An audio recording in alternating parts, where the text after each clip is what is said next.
muhkamat. Di dalamnya ada ayat-ayat muhkamat. Hunna ummul kitab. Dan ayat-ayat muhkamat ini merupakan ummul kitab. Kita belajar tafsir, kuliah tafsir di sini, kita tahu bila dalam bahasa Quran bila sebut ummul kitab, dia sebut bila sebut ummul qura kan. Dia guna perkataan tu maknanya dia menjadi perkara yang asas. Wa ukhra mutasyabihat. Okey. Dan yang lainnya ayat-ayat mutasyabihat. Kita tengok apa maksud muhkamat. Kalau kita belajar bahasa Arab, ahkam, apa maksud ahkam? Hukum. Ahkam, kalau kata asal dia bukan hukum lagi. Yang lebih basic lagi apa maksud ahkam. Kalau nak bagi faham mudah lah. Kalau mesin kan, mesin. Kalau mesin tu bergerak, benda yang pegang, sebab bila mesin tu bergerak tak getar, itu dia panggil ahkam. Solid foundation, itu kita panggil ahkam, Asas. okay? Jadi dalam Quran ada dua ayat, ayat muhkamat dan ayat mutasyabihat. Dan Allah Subhanahu wa taala teruskan, fa ammal ladzina fi qulubihim zayghun, dalam pada manusia yang dalam hati dia tu ada kesesatan. Dia memang nak sesat lah. Dia akan guna apa? Fayattabi'una ma tasyabbah. Dia akan ikut yang sama-sama.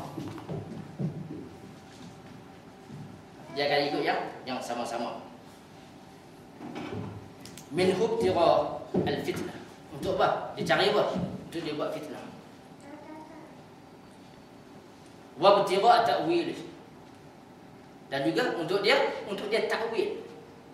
Untuk dia takwil. Wa ma ya'lamu ta'wilahu illa Allah. Tak ada orang yang boleh takwil kecuali Allah. Sebab tu kita mutasyabihat ini dia berdiri di atas ayat yang muhkamat. Jadilah dia tidak mutasyabihat. Contoh salah satu ayat muhkamat ni apa? Bila Allah Subhanahu wa taala merujuk bahawa dia tu mendengar, ya, dia melihat. Kita mau fikir, kita pun mendengar, kita pun melihat. Tetapi ayat muhkamat ialah laisa kamitslihi syai'. Tiada ada satu yang sama dengan dia. Itu muhkamat. Maknanya ayat muhkamat ni dia mesti berdiri di atas ayat mutasyabihat. Mutasyabihat di bawah. Jadi bila ayat muhkamat berdiri di atas ayat mutasyabihat, dia tak jadi sama-sama orang kata. Kan? Bila orang tadi macam mana Allah mendengar? Dia ada telinga ke? Benda kita laisa kamitslihi syai'.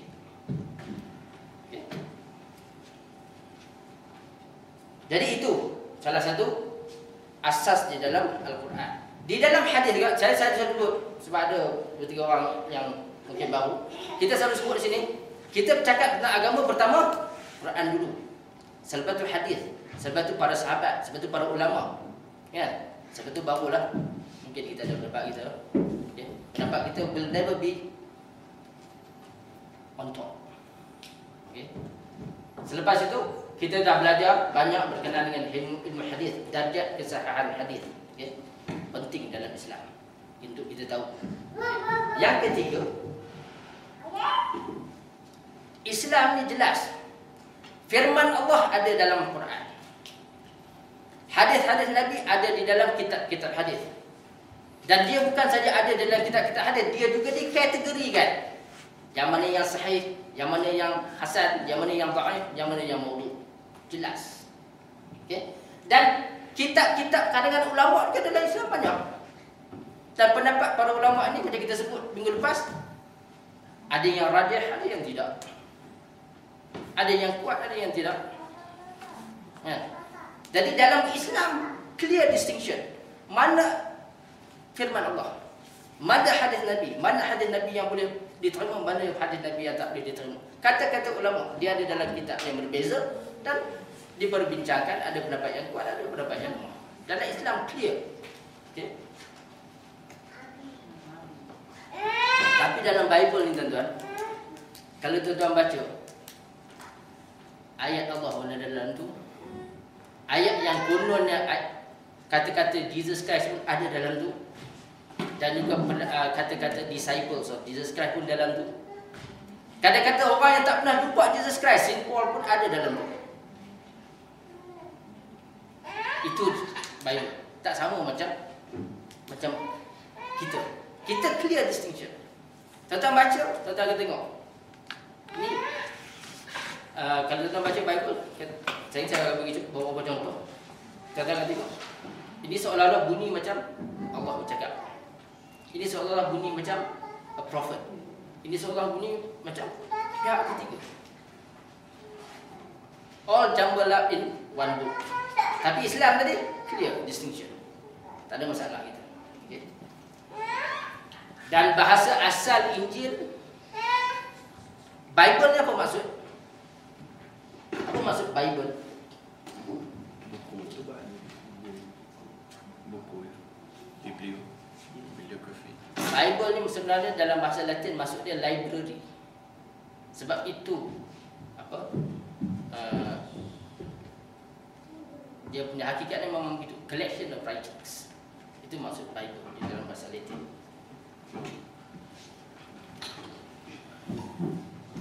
Dan bila orang kata Injil ini, atau Bible ni diturunkan untuk Nabi Isa. Nabi Isa ni dia bercakap masa apa?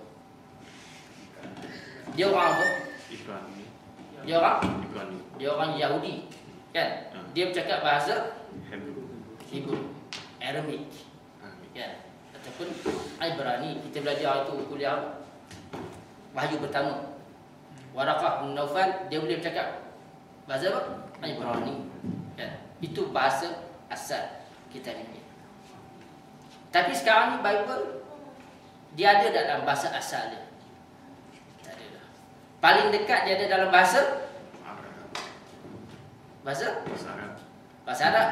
Itu pun dah terjemahkan kemudian. Paling dekat dia ada dalam bahasa Greek. Maknanya dia tidak ada dalam bahasa asal dah. Orang Islam kita tak ada kelemahan tu. Kelebihan kita tu. Kita ada Quran di dalam bahasa dia yang asal. Bukan saja dalam bahasa yang asal, bahasa yang masih lagi dipertuturkan sekarang. Bible dia tak ada dalam bahasa asal satu. Dan bahasa juga bahasa yang sudah tidak dipertuturkan sekarang. Hanya ada beberapa orang mensyarah saja. Contohnya di Oxford University, saya pernah jumpa yang boleh cakap bahasa itu sebab dia belajar untuk buat kajian. Bahasa Aramaic. It's not a living language. Kalau dalam linguistik kita kata it's not a living language. Sebab orang tak bertuturkan lagi dah bahasa itu. Jadi untuk kita nak pastikan, sebab kita dah sebut di sini, ni kitab tafsir kan, tafsir bahasa Inggeris. Kalau kita nak tengok tafsir dia betul atau tidak, bahasa dia yang asal ada. Orang yang bercakap bahasa yang asal pun ada. Dan belajar yang fasih bahasa asal dia pun ada. Kan? Tapi kalau kita nak tengok sama ada yang ditafsirkan dalam bahasa Greek ataupun yang ditafsirkan dalam bahasa Inggeris sekarang ni Bible ni, betul atau tidak, kita tak ada sumber dia yang asal.